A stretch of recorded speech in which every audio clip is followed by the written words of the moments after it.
Friends आज आम जाना आईपीपी मोबाइल बैंकिंग एप्रु नॉमिनी केमिति अपडेट करा हुए।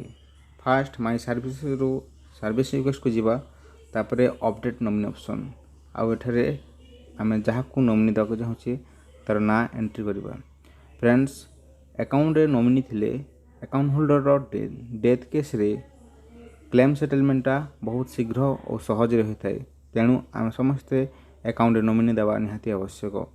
तापरे डेट ऑफ बर्थ आम सिलेक्ट करवा, फास्ट ईयर तापरे मंथ आउ तापरे डेट को क्लिक करके सिलेक्ट करवा हेगला आमर।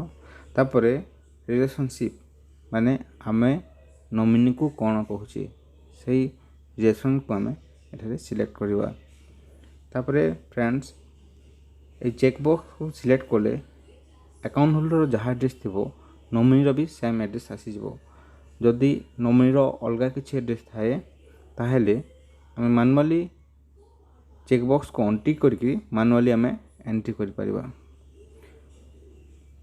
नॉमिनी एड्रेस एंट्री कला परे आमे बैक बटन को क्लिक करवा, तापर कीबोर्ड हटि जिवो आउ तापरे आमे अपडेट को क्लिक करवा। तापरे एथिरे नॉमिनी समरी आसीगला आम वेरीफाई करवा आउ सबमिट करदेवा। तापरे सबमिट कला परे ओटीपी आसीबो आम रजिस्टर मोबाइल नंबर को आउ ओटीपी आम ठीक हिसाब से एंट्री कला परे नॉमिनी अपडेट हो जिवो।